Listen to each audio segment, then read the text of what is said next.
Hello, everybody, and welcome back to another episode of Life After Kids with Doctors Brooke and Lynne. I'm Dr. Brooke. I'm Dr. Lynne. Thanks for joining us. We're so glad you're here today.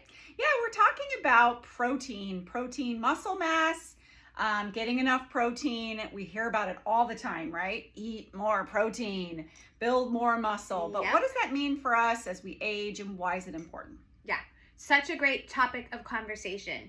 And I think that, and I think it can get, I think a lot of us as women, you're laughing at me. No, because I said 3 times it's important. Okay, it's important. They get it. It's important. It's important.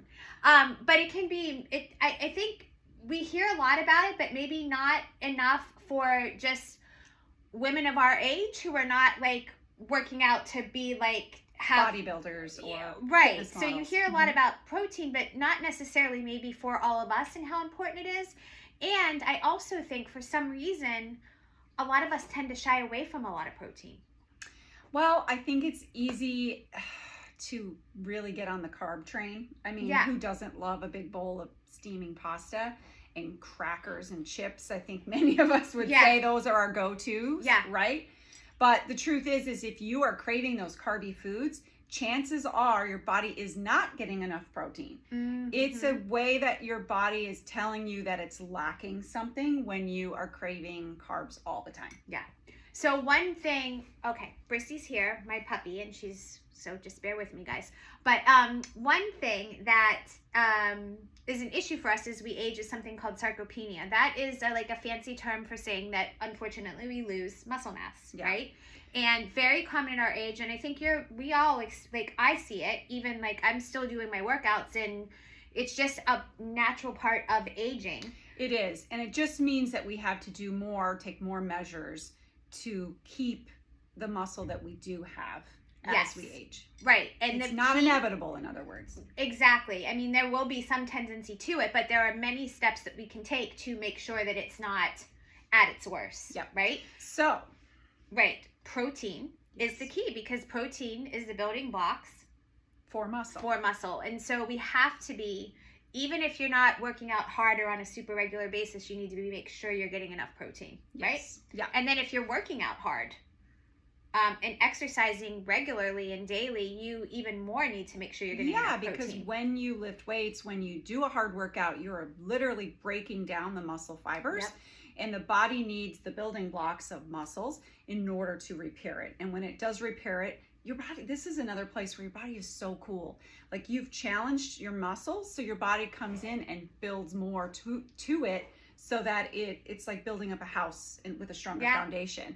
So, but you have to give it the right tools. You do. So, just like building a house, it needs the right lumber, it needs the right whatever. Yep. If your body doesn't have the right tools, it's going to be a problem. And you have to build it with quality wherever possible. Yes. Otherwise, you're going to have shoddy materials, meaning your house could fall down. Right. Yeah, 100%, which none of us want. No. We need to live in this house for as long as possible. We want it to be a good house. We're aiming to live a long time. Right. Ages beauties. Yeah, go ahead. So how much protein should we be eating? Because I know that's a question that a lot of women have had in our community. I've had it at many times. Yeah. How much protein should we be eating? It's 1 gram of protein per lean body weight, right? Per pound. Per ideal body weight in pounds. How's that? In other words, if you weigh 150 pounds, then you want to eat 150 grams of protein. Yeah. If you're 120 pounds, 120 grams of protein. Yes. So let's talk about what that looks like. A lot of protein. Yeah. Because for me, when I started doing this back whenever, just to wrap my head around, how much is, say, 20 or 30 grams of protein? So about a 4-ounce piece of chicken breast is that's one that fits in the palm of your hand? Yep. Maybe 3/4 of your hand. Yep. That is about 25 grams. Yeah. Okay. So guys, you have to eat more. You think about that. If you weigh 140 pounds and a piece of chicken is 25 grams. Now, I'm not good at math, but that's one heck of a lot of chicken breast. Chicken breast, yeah. Is it 4 or is it more than that? So back to the grams per body pound. That is definitely something you're shooting for if you are working out. Yep. Right? If you are not working out, you are going to want to also not be taking in as many calories or more calories than you're burning. So this is where just calculating what your metabolic resting rate of calories is useful, and where calorie counting can help. Now, I know many of us went through days of counting calories, and it's like, oh, I'm not doing that anymore. So just shoot for about 75% of that or between 75 and 100%. You talk about your body weight. Percentage. Yeah. Yes. Okay. So, does that make sense? It does make sense. Yeah, absolutely. Yep. But unless you're working out, and then you should definitely shoot for it. But I mean, that's a lot of to get that in. Like, I realized when I started to do the math and really get aware of what my body weight was or what I wanted it to be and how much protein, I was not getting enough protein. And I shy away from, I don't eat a lot of carbs, so I eat a heavy, good fat diet. And what I realized was I was getting a little too much. I needed to knock back the fat a little bit and uptake the protein some. Yeah. Which was a lot easier on my digestion too. So figuring out what works for your body is important, but I was not getting enough protein. And I don't think most of us do, because we don't realize, like, one egg is just like 6 grams of protein. Mm-hmm. So, 2 eggs, you really need to be aware that you're getting enough protein with each meal. Yes. And so this is where Dr. Brooke and I would both recommend a high quality, the best that you can afford protein supplement. So she and I both use a brand. We can let you know if you DM us or email us. We can let you know what that brand is, or maybe we'll talk about it in a post on social media. Yeah. But we use a brand of grass-fed protein. Yeah. It's not whey. Whey comes from dairy. It's the base of dairy when you separate the curds in the whey. It actually comes from meat, and it's powdered in a powder form. Yep. And you can make it in a smoothie, add it to oatmeal, you can add it to anything that it's going to dissolve in, basically.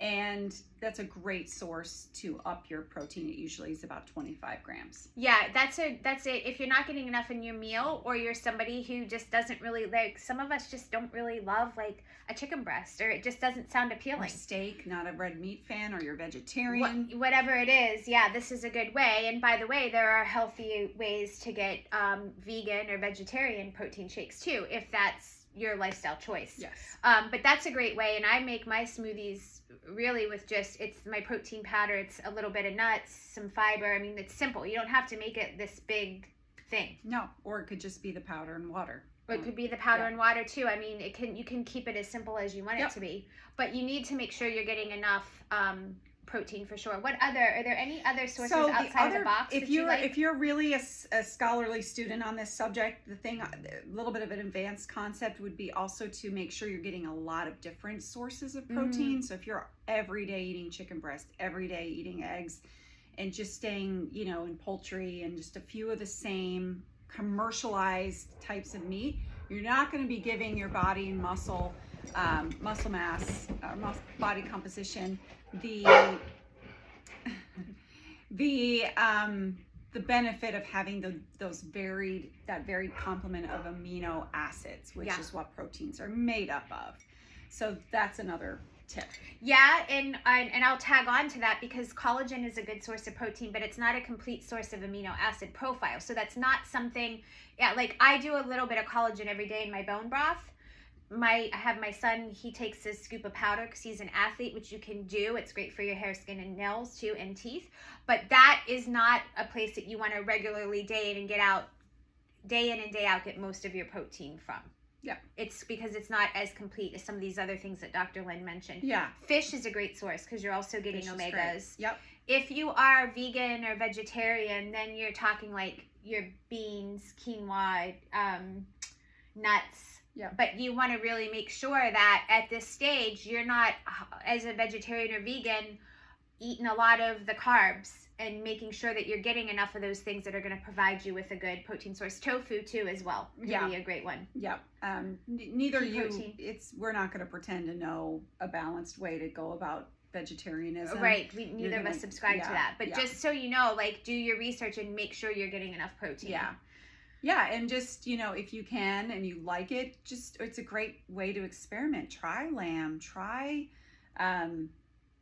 mutton, try, I don't like it. And I can't all the things you could have said, that's what you said. I don't know what's happening with her today. I'm like, I actually have to, I'm gonna be right there with you that it's sometimes hard to eat outside of that turkey, chicken, fish, steak. Mutton. Wasn't that a Jerry Seinfeld episode? There was like a whole thing on mutton. I don't know. But actually some cultures, it's very much incorporated into their diet. So if that's you, you're probably far, I'm sorry I made fun of you. You're far healthier because, again, all of these other types of meat that are found more in the wild are going to be super healthy ways for you to get protein. Yeah, I love bison. And ground bison is a nice way it's probably the one I was trying to come up with. But you can, like, I made bolognese for you last night when you were here, and I used ground bison. I don't even think I told you that. You can't really, you can throw that in chili and anything, but it is a great source. And also, you and I stay away from dairy. I think that can be tough to digest for a lot of us, but that is a good source of protein too. And if you want to steer clear from cow's milk, you can certainly do like goat cheeses, and goat milk and stuff like that too. You'll get some protein that way. So yeah, I think just going back to our original point that if you are somebody who's craving, you're hungry a lot, you're craving carbs, have a look at, just take a day, 1 day or 2 days, and see how much protein that you're actually eating. Chances are it's very low.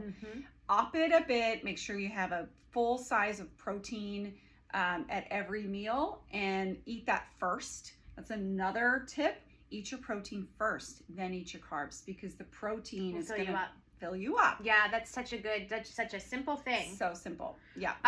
And I was going to say something else with that. Oh, if you are having trouble still getting it in and you're working out and you need something like before or after, there are also amino acid supplements, amino acid powdered, very natural, naturally sweetened things that you can get that without having to, to help build up your muscle if you're struggling with I think if you're that type of athlete who's at that level, you may know about that already. Yeah. But if you're not, I would say don't worry about that. Just make sure you're getting it in some form of food or protein supplement are the best ways. And before we wrap, did you mention what happens if we get too much? Did we talk about too much protein? Because this is an important thing for us too. On the flip side, if you're getting too much. Yeah, if you are getting too much, if you're a person who is really striving and doing a lot of protein, just know that too much protein will spill over as carbohydrate. So your body will treat it as excess sugar that will get stored either in your fat cells or in your organs. So that's not good. So too much is also not great. But it's a lot harder to do too much than it is, and a lot more common to do too little. Right, exactly. I love the way you end that. That was great. Guys, thanks for joining us for this conversation. We're always so glad to have you here. Make sure you're following us on social media, Instagram, Facebook, TikTok, and our website is www.lifeafterkids.com. Have a great week, everyone. Make it count.